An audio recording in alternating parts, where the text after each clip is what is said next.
Regardless if you drive an all-wheel drive vehicle or a four-wheel drive vehicle, if you love driving on the beach or if you plan to drive on the beach, then this video is for you.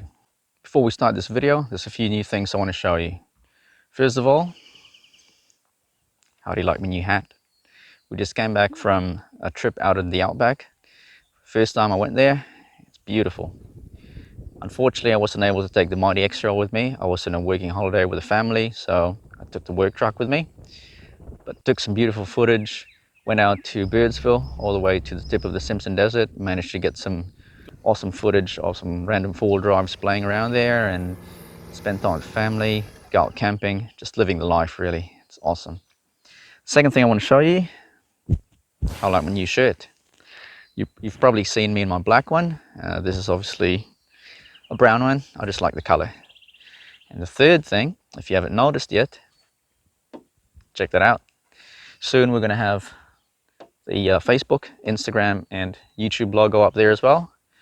That package is going to give me probably about another 10 horsepower in the X-Trail. Now let's start with the vehicles. What sort of vehicles can you drive on the beach? Now let's split it into two.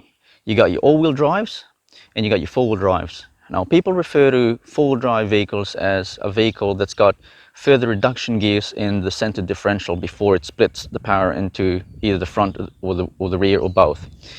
All-wheel drive vehicles, however, don't have reduction gears. They have some sort of traction control system or electronic system that sends power to either the front or the back wheels or both without reduction gears in the middle. So the question is, can you drive these all-wheel drive vehicles on the beach? And the simple answer is yes, you can. As a matter of fact, when you drive on the beach, majority of the time, you actually don't need to put your vehicle into low range gearing, because 9 times out of 10, you need speed and momentum to drive on the sand. More importantly, what you need is a vehicle that's a bit lightweight, and a soft rotor or an all-wheel drive vehicle is great for that because of its lightweight. On the other hand, what you need is flotation. Now let's talk about tires. The first thing that comes into mind is upgrade your tires. And people believe that the more aggressive the tire is, the better it is, even for sand. And for sand, it's not the case. Actual tests have proven that mud terrain tires with bigger lugs actually do more harm than good when driving on sand. For a simple reason that sand's really soft. All the lugs are doing are actually digging you further into the sand, which is what you don't want. An all-terrain tire is a good all-round tire, but do you actually need it? No, you don't. You can drive on the beach with your normal highway or road tires. What you need to do is take air from your tires. Again, the key is flotation. I've got a video that explains more about tire pressures. I'll put a link in the description below, but I'll just explain briefly. This is what happens. If you take air out of a tire, what happens is the bottom of this tire flattens, which means that a fully inflated tire will have that much of a footprint on the ground. If you lower down the tire pressures, it becomes flat. Now the footprint becomes bigger, which is where your flotation comes from. The other thing is narrow tires versus wider tires. People think that, oh, to get flotation, we need the widest tire that we can get to get bigger surface area. It's partially true, that's correct, bigger surface area, but it goes against you when driving on the sand. The problem is, you got to remember, when you drive on the sand, soft sand, your tire is pushing against a small mountain of sand. What you've done is just added more tire to push against more sand, because it's now wider, it's pushing a wider mountain of sand. So actually, when driving on sand, it's better to have a narrow tire and again, lower down your tire pressure. The key is getting the belt. Look at a tank. A tank track is that much wider compared to its body that's that much bigger, but it can kind of float on whatever terrain. And the reason is, it's got a massive footprint. That's what's happening in here. The next thing we're going to look at is lift. Do you need a suspension lift to get your vehicle as high as you can off the ground to minimize getting hung up when you drive on the sand? Yes. But again, do you really need it? Well, It's really nice to have. If your vehicle has an aftermarket lift kit, if your vehicle has an option for higher springs, sure, why not? And if you've got the money to spend. If you don't really need it. The only issue is you're low to the ground and you can easily get hung up. And if you do, you get stuck. If you're stuck, the only thing is you just dig yourself out. The beauty about sand, it's soft. The damage or the risk of damaging your vehicle it's not as high as driving on rocks or even mud. Now this brings us to the next thing, underbody protection. If you haven't lifted your vehicle, there's more likely of a chance that you'll be scraping sand. So do you need underbody protection? You don't need it, but it's good to have, but you don't need it. Vehicles have these plastic covers underneath them, and 9 times out of 10 that is enough to protect you from soft sand. All it's going to do is just plow through it and scrape through it. At the most you can have some scratches or a bit of dings and dents, and that's about it. But again, if you've got the money to spend and if your vehicle has an aftermarket bash plate or skid plate available, sure, why not? Now what I have around me are recovery equipment and some stuff that I recommend you take with you as additional items in your tool bag. So let's start from the number one thing, some sort of tire gauge. Remember we talked about how important tire pressures are?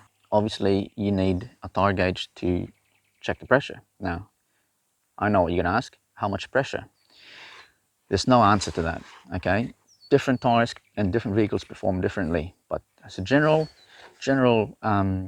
range, for beach driving, I reckon soft sand, drop it down to 16 to 18 psi straight away, soft sand.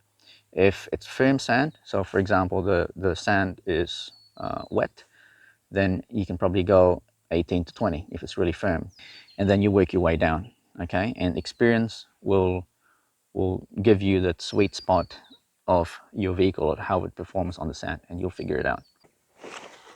Old school, long-handed shovel. Not just any shovel, a long-handed one, for one plain reason.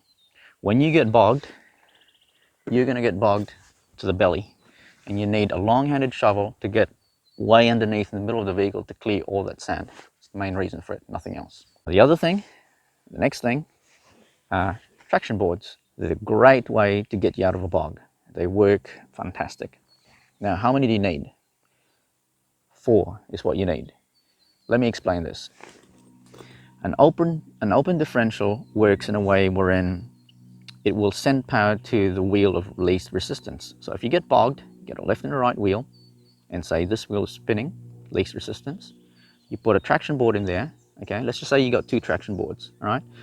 So you put one there because you need to put one on the back wheel that's lost traction, okay? So in theory, you got one front wheel and one back wheel that's got traction. Now the traction board, the wheel bites the traction board. What's going to happen? It may then send the power to the other wheel without the traction board, because that's now the wheel with least resistance. Same on the back. So now that wheel may start spinning. So hence 4 traction boards. Now, even better, for all drive vehicles, now these 4-drive system in these vehicles are really funny, and they could send power to only one wheel out of the 4 at any one time. That's the reason why you take 4 with you. Now, the other thing that you need is a snatch trap.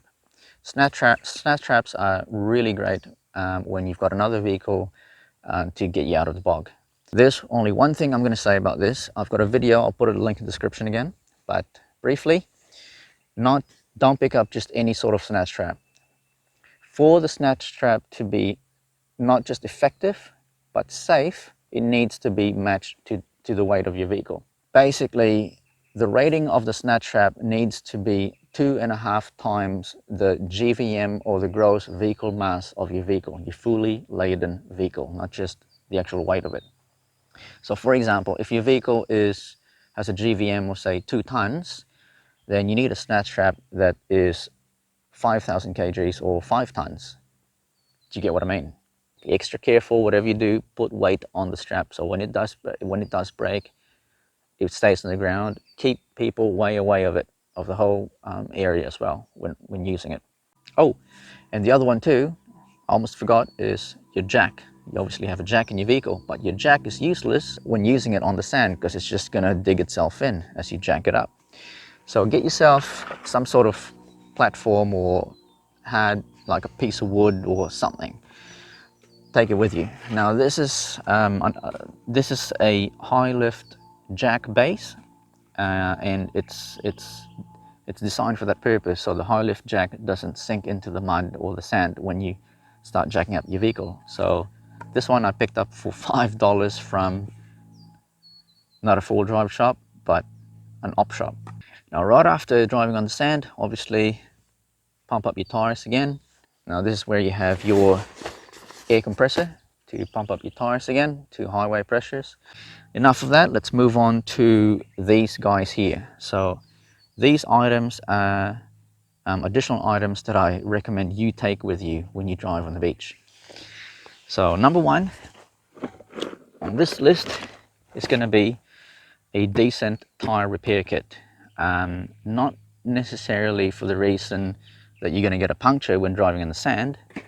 It's more of the reason that a good tire repair kit will have spare valves. So because you are opening the valve cap and lowering your tire, adjusting your tire pressures, there's a big chance that, you know, sand is around. Sand will get into the valves, and valves are susceptible to leaking if you get like fine sand, like dirt or whatever,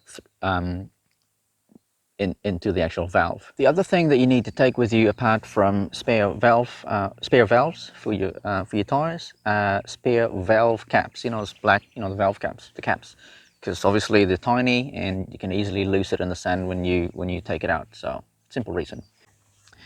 The next thing is, remember we talked about scraping sand underneath, especially if your vehicle doesn't have a lift kit.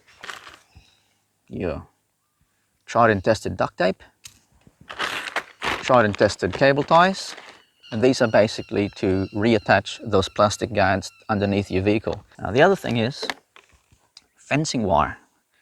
Now fencing wire is really practical. So bits of plastic, you can use these guys here, but for example, if it's heavier pieces that unfortunately started to come off your vehicle, fencing wire will hold it together. The other thing is good old WD-40. Why? You may just happen to encounter a little bit of water crossing, whether salt water or fresh water, in an island. And WD-40 is water dispersant, so spray it all around your spark plugs, your electronics, and within the engine bay to protect it from water damage. When driving on the beach, now there's no obvious lanes like your normal roads, but there are obvious tracks, two tires like this. And you find that people normally drive on the tracks for the plain reason that where vehicles have driven on, the sand has already been compacted, which means that the sand is firmer or harder than the ones that haven't been driven on. So it's least likely to get bogged. However, if the tracks are deep, then obviously you get this mound in the middle, you can get hung up. Again, if you haven't lifted your vehicle, you got low ground clearance, then just be wary of that. You may be not only scraping more sand, or you might end up bellying out yourself and then getting bogged. Now, sand tracks are like rails. They're like your vehicle's like a train on rails. Sometimes you don't even have to hold the wheel. If you just keep driving along at a steady speed, your tires will just follow the tracks. Now, inland tracks, not along the beach, but inland tracks, could be a bit dangerous if there's lots of blind bends. Other vehicles may be approaching. So you'll find that you need to get out of the track. So since it's like, as I said, it's like a train on rails, how do you easily derail yourself to get out of the way? Here's what you do. Steering wheel, holding it like this or like that.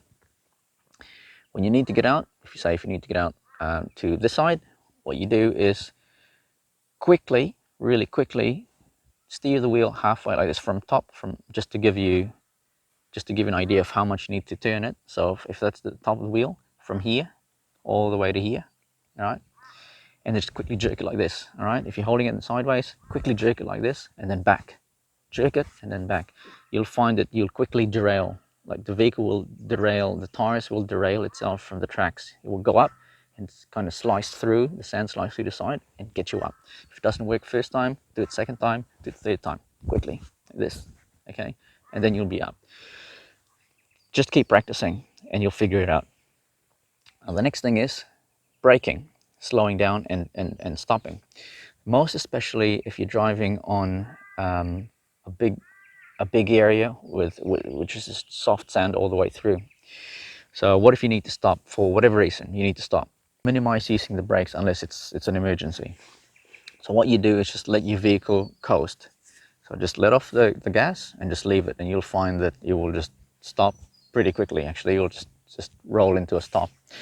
And the reason for that is if you brake, obviously the weight of the vehicle will shift forward like this, and the tire will start pushing sand. So when you do stop, the tire will have a big lump of sand in front of it.